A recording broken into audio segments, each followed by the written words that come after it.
I dedicated my career to research into the severe mental illness. And in a lab, we were asking the question, what are the biological differences between brains of individuals diagnosed as normal as compared to brains of individuals diagnosed with schizophrenia or bipolar disorder.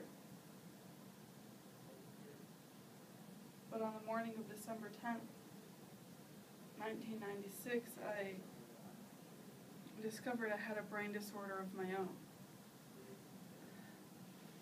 A blood vessel exploded in the left half of my brain. I could not walk, talk, read, write, or recall any of my life. I essentially became an infant in a woman's body. According to the American Psychiatric Association, people with anxiety disorders often experience recurring intrusive thoughts or concerns. But you don't have to have an anxiety disorder to understand the crippling effect that negative internal dialogue can have on your success. When Dr. Jill Bolt Taylor has a stroke, she is completely cut off from her left hemisphere and from her own internal dialogue. And now she teaches us to do the same. My Stroke of Insight by Dr. Jill Bolt Taylor. The two hemispheres communicate through the corpus callosum, which is made up of some 300 million axonal fibers. Now, because they function so differently, they think about different things, care about different things, and, dare I say, they have very different personalities. Our right hemisphere is all about this present moment. It's all about right here, right now. Our right hemisphere thinks in pictures and learns kinesthetically through the movement of our bodies. Information in the form of energy flows in, and then simultaneously it explodes out into this enormous collage of what this present moment looks like, what this present moment feels like, what it tastes like, and what it sounds like. Now, our left hemisphere is a very different place. Our left hemisphere thinks linearly and methodically. Our left hemisphere is designed to take that enormous collage of the present moment and start picking out details and more details and more details about those details. And then it categorizes and organizes all that information, associates it with everything you've ever learned, and then projects into the future all your possibilities. And our left hemisphere thinks in language. It's that ongoing brain chatter that says to me, hey, you gotta remember to pick up bananas on your way home. You're gonna need them in the morning. And it's that calculating intelligence that reminds me that I need to do my laundry. But more important, it's that little voice that says to me, I am. I am. And when that little voice says to me, I am, I become separate from you and from the energy flow around me.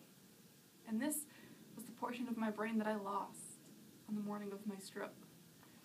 On the morning of my stroke, I woke up to this pounding pain behind my left eye, and it was the kind of pain, like caustic pain, like the kind that you get when you bite into ice cream.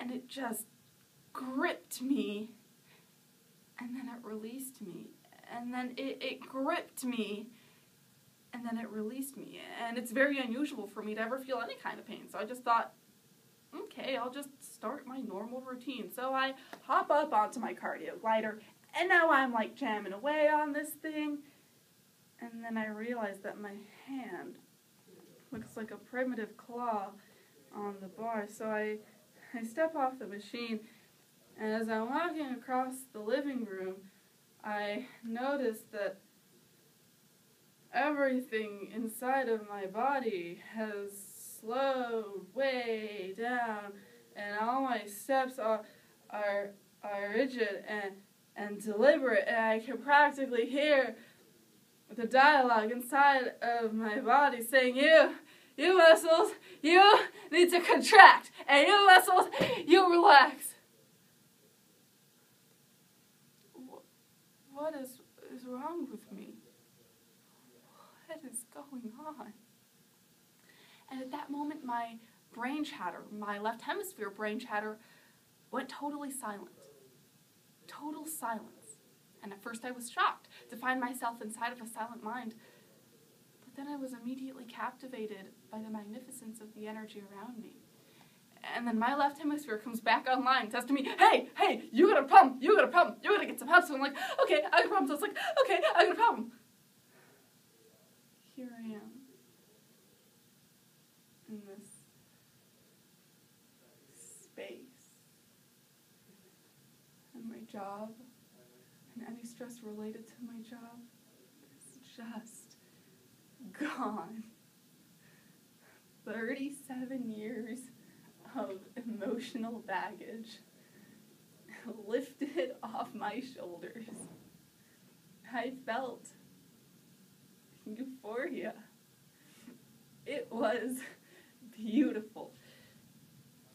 And at that moment, my right arm was totally paralyzed by my side, and then I realized, oh my God, I'm having a stroke. I'm having a stroke. This is so cool. This is so cool. How many brain scientists get the opportunity to study their own brains from the inside out? But I'm busy. I don't have time for a stroke. Okay. So I can't stop this from happening. So I'll do this for a week or two, and then I'll get back to my normal routine. So I gotta call help. Gotta call work. And a few minutes later, I'm riding in an ambulance from some hospital across Boston to Massachusetts General. In that moment, I knew that I was no longer the choreographer of my own life. Then I realized I'm still alive. I'm still alive, and I have found nirvana.